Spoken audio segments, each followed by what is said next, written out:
Hi guys, we have another interviewee for you today, and her name is Jill, and she's bravely agreed to share her story so that it may help somebody who's viewing this it may resonate with someone, or it may help them get out of a situation or understand or just validate someone else's experience. So Jill, you're very welcome today. And I know you're a bit nervous, but we'll get over that.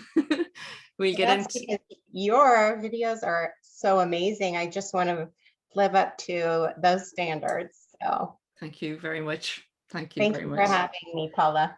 You're very welcome. Thank you.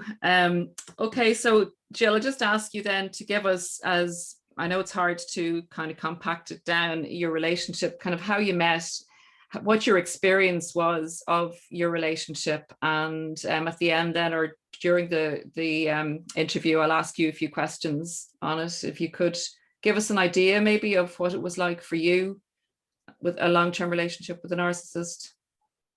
Yeah, a roller coaster would be one way of putting it. It's interesting because I guess I didn't know, people throw the word narcissism around a lot. And use the term very loosely, and we'll say, oh, this person's narcissistic, or this person, when maybe they have some traits, but when you are in a relationship with a true narcissist, and then you come to find out what that actually narcissism is, it's kind of a whole different ballgame for me. So while I was in the relationship, versus now knowing more about or a lot more about narcissism, and then previously is a much different viewpoint. But I will say that while I was in the relationship, I didn't know, and I wasn't aware. I just felt like I was in something. Things were happening to me in all kinds of things, and I didn't know what to do.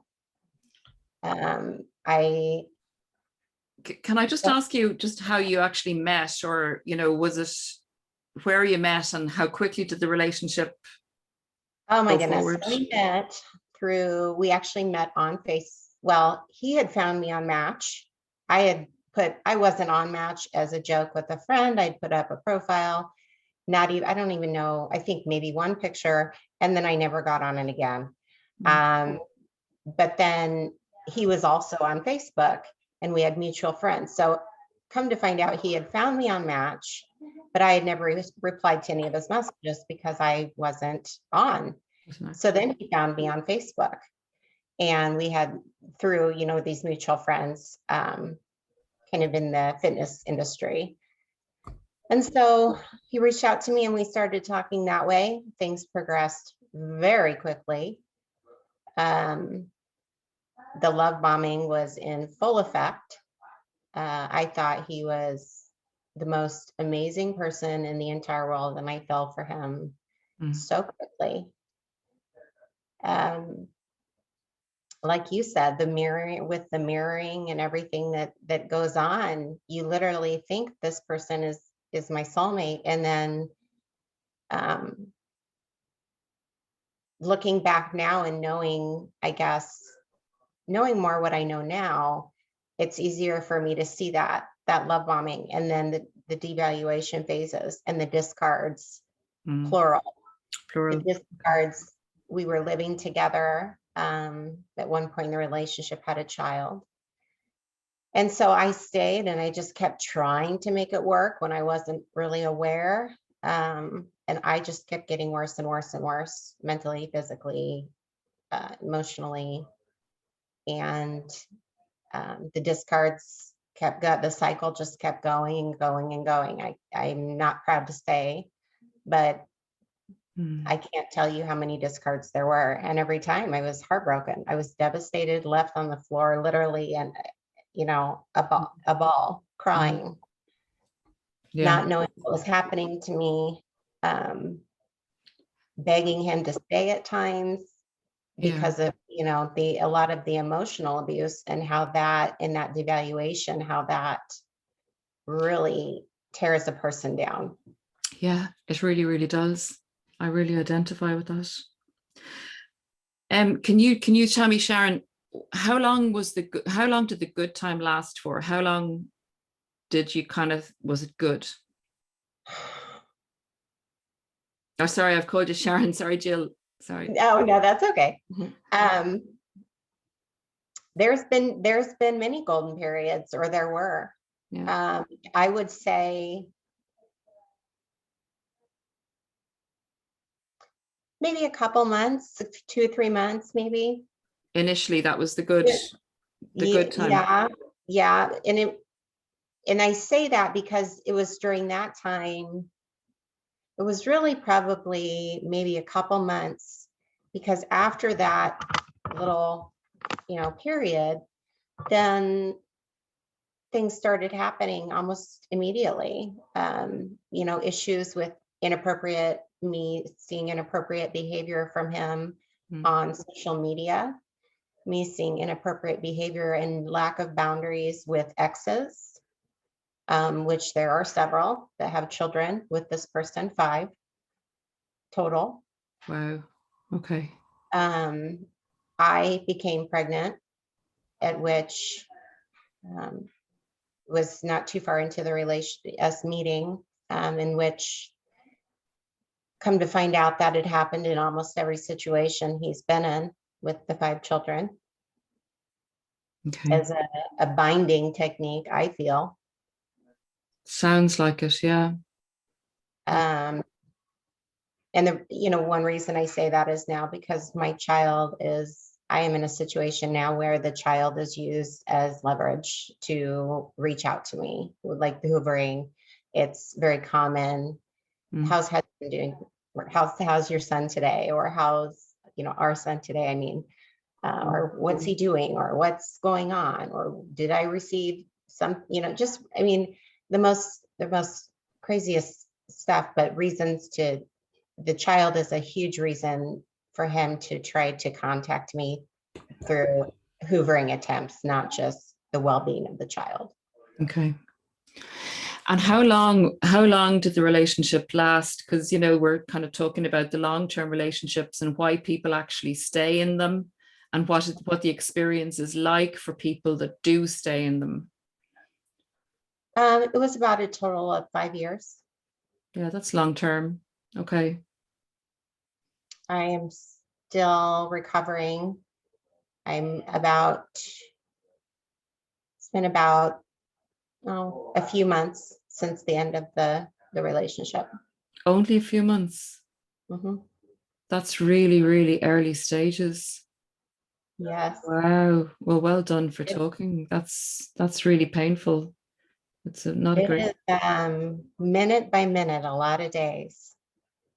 And I encourage people to, like I had said when I watched your video, that it in a sense saved my life from feeling stuck in this place where you feel depressed, you feel worn down, you feel emotionally beat down, you feel hurt. Yeah. You've been betrayed in so many ways, that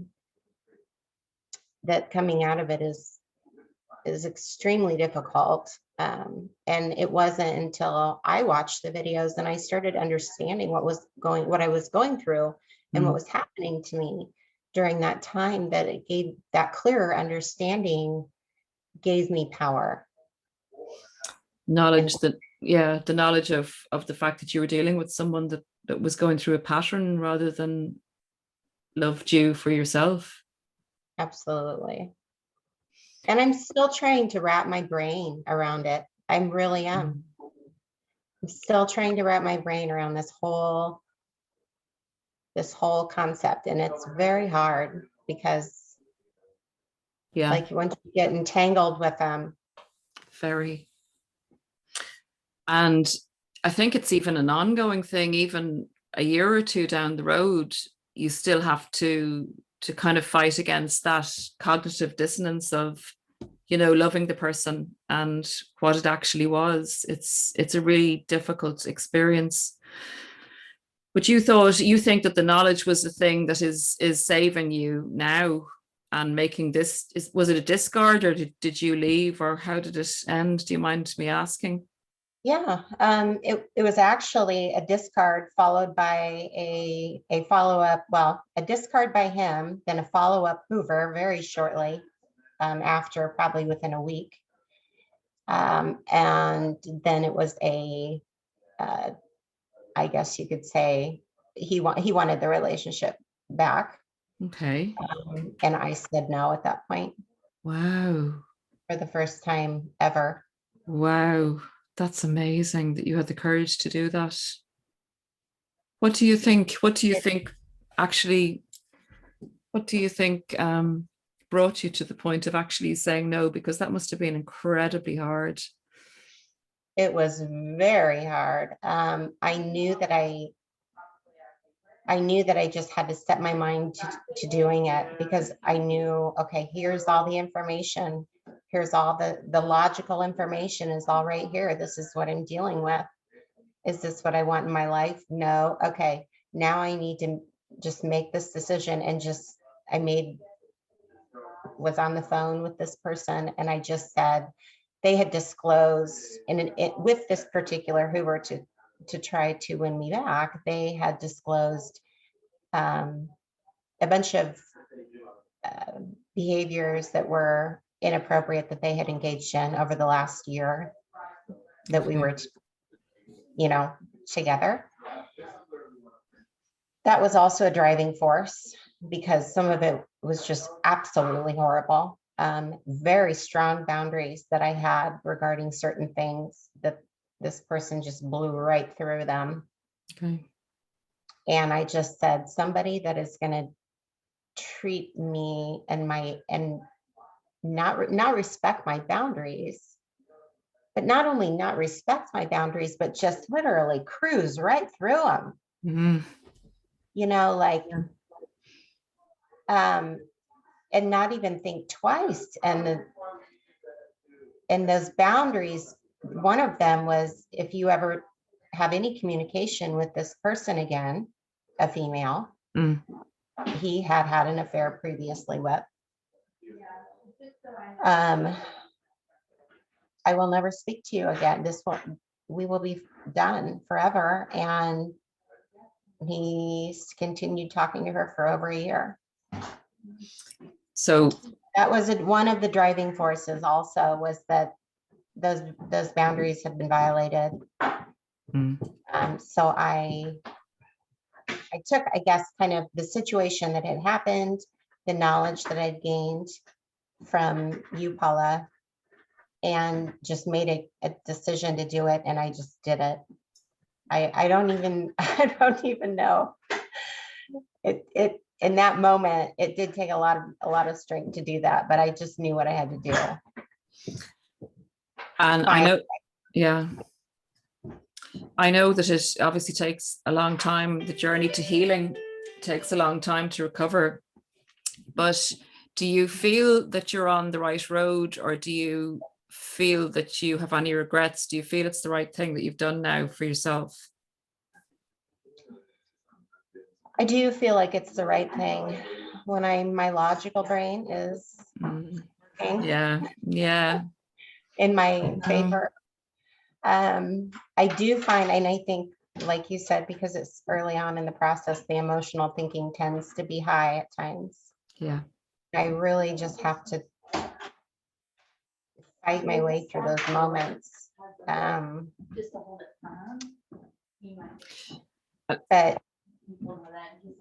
I think that I'm on the right road. I have a good support system, which is so important.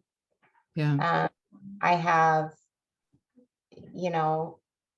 great, I guess, different within my support system. I also kind of think about like the knowledge and the stuff that I get when I'm able to listen to your videos. And I do have a counselor that I see weekly. Great. Okay. And some books I'm reading, and friends that have been through, some support groups with people that have been through similar situations, being able to talk to them.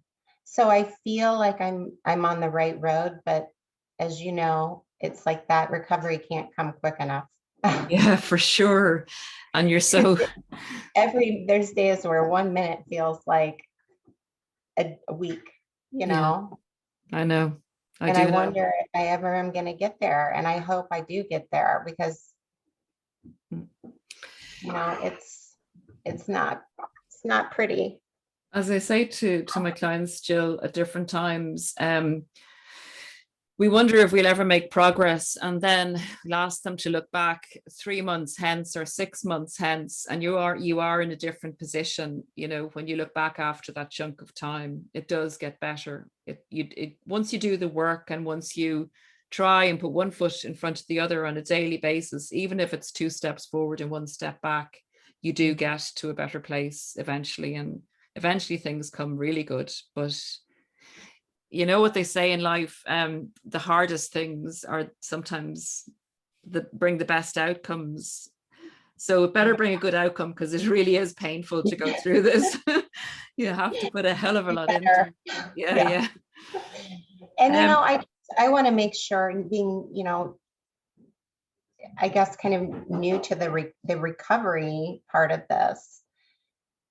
I know that through comments and stuff, we had chatted about that, and you had talked about doing videos on recovery, because of course there's a million questions in my head and parts of me that I'm like, what do I do for this? How do I, recover from this? How do I fix this? Or how do I, and I think even you can understand everything about narcissism and you don't, but the recovery is a whole nother ballgame.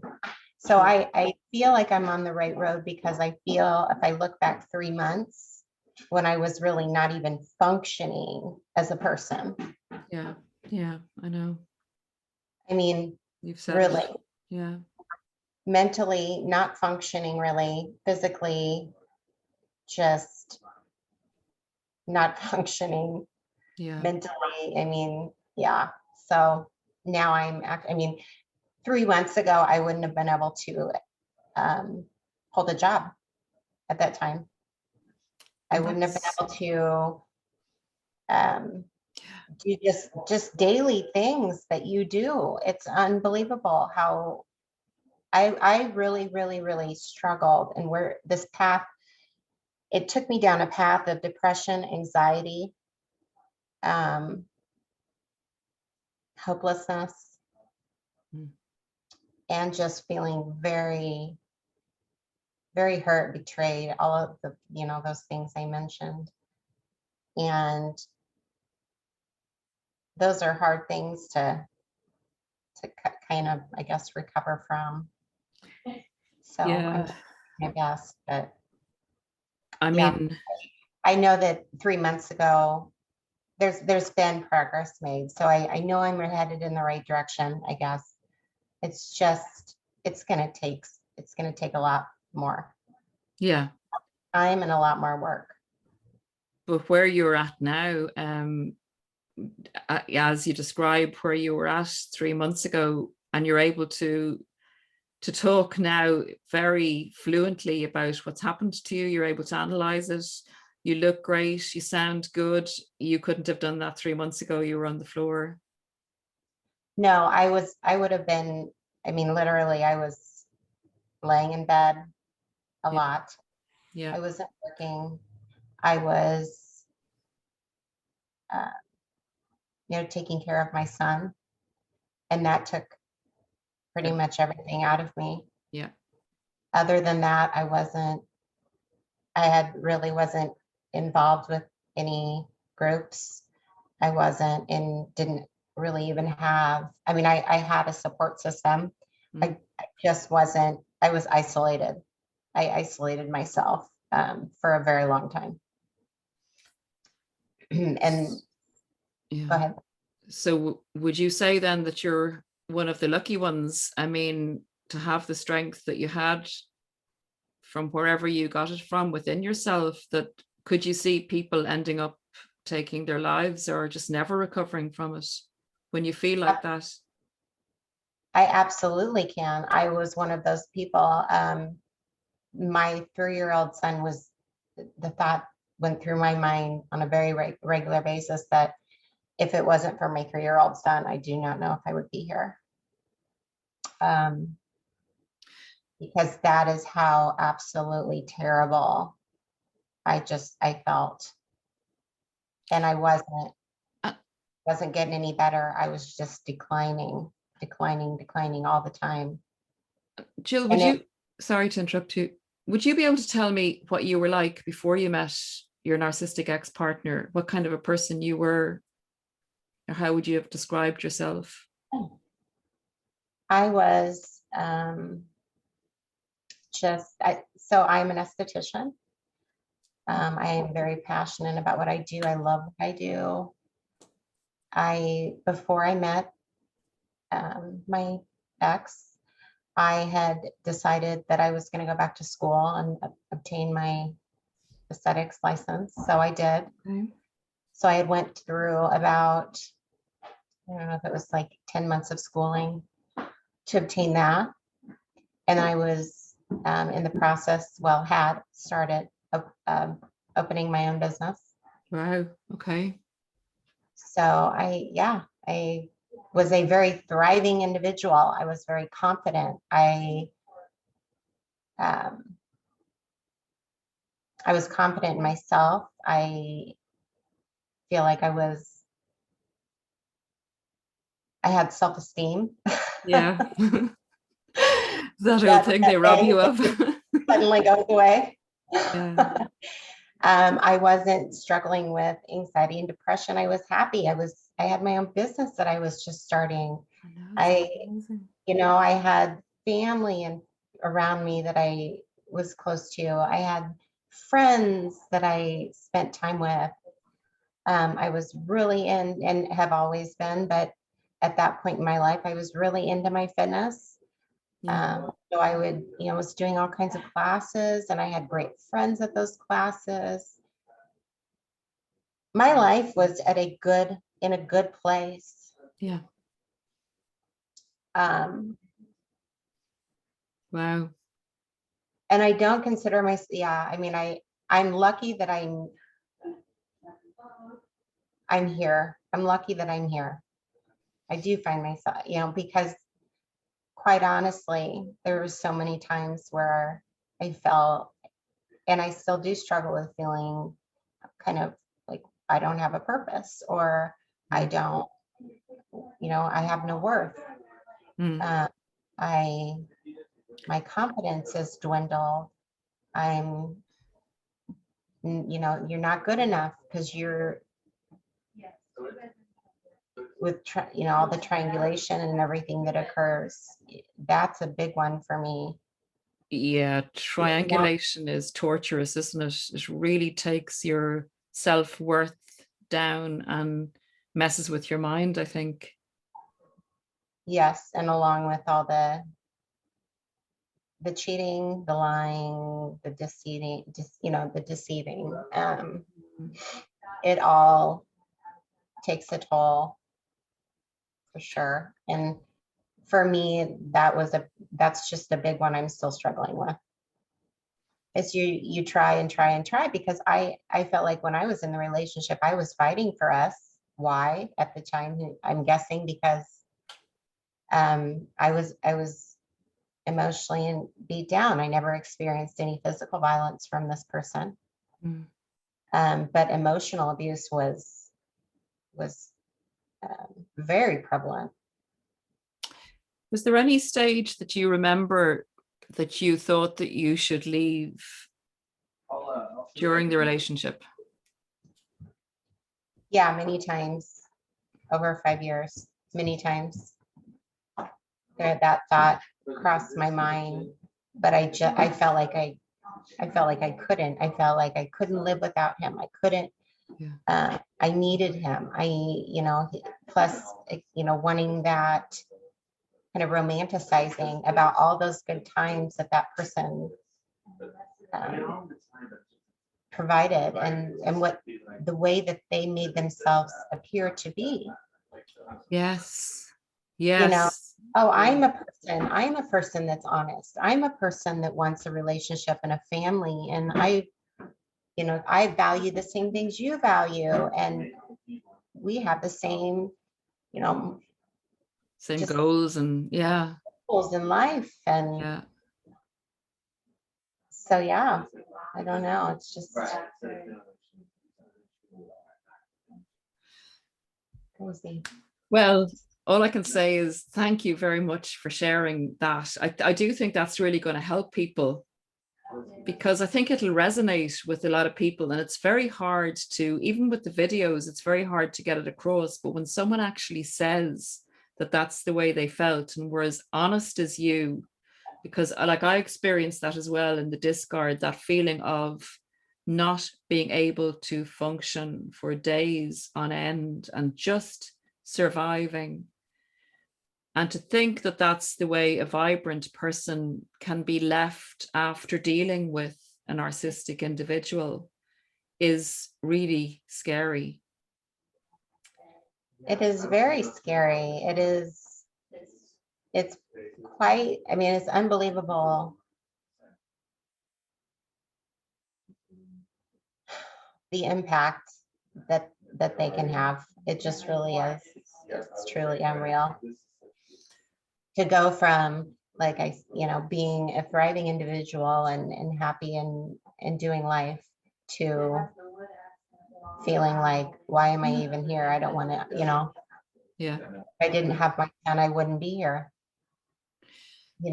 That's it, it's like night and day. And now after post, start seeing some of those characteristics, I guess, are coming back, but it's a process. Yeah. It's nothing to play around with, that's for sure. No, it is nothing to play around with. And because these people are very dangerous. They can be, they're dangerous enough in themselves. And then if they're also psychopathic or a sociopath, they can go to any lengths to actually physically kill you, is the worst, I suppose. But they do a good job on mentally and emotionally killing you at the same time, as you and I have both discovered. Well, in previous to this particular individual, I was involved with another individual, actually, who I believe was a narcissist as well. And that person did physically try to kill me. Oh my God. That person tried to strangle me and is now in prison. Okay. So that is a huge concern too, and something that I want to really focus on in my recovery, is making sure that whatever it is, that this never happens again, because I know that I personally can't go through this again.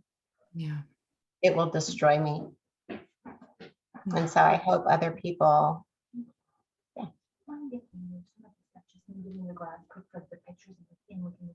Yeah, thank you. Yeah. I apologize. What was the last thing I said? Just saying you hoped other people, you didn't want to go through that again, or anything like that again. Find the strength if they find themselves in a situation, finding the strength to get out as soon as possible. Yeah. And then, finding out why that pattern is reoccurring in their life, if it is, and how to put a stop to that so that it doesn't happen anymore. And just the last thing I'd say, Jill, is, do you think it would have been useful, or would be useful, for our teenagers to be thought about personality disorders in school, and to be guided in relation to what a healthy relationship looks like? Would it have helped? Absolutely. I absolutely think that, because how do people know? We just think everyone out there is the same, and everybody's going to have empathy and, has care for us. But it's a big bad old world out there, isn't it? As we discover, it can be quite a dangerous place. More dangerous than we could ever imagine, right? Yeah. Our imagination is brought home sometimes, unfortunately. For me, it was like, there was one particular discard one discard in particular that involved a disclosure by another female that was involved with him. I was blown away, literally blown away at what this person was actually capable of.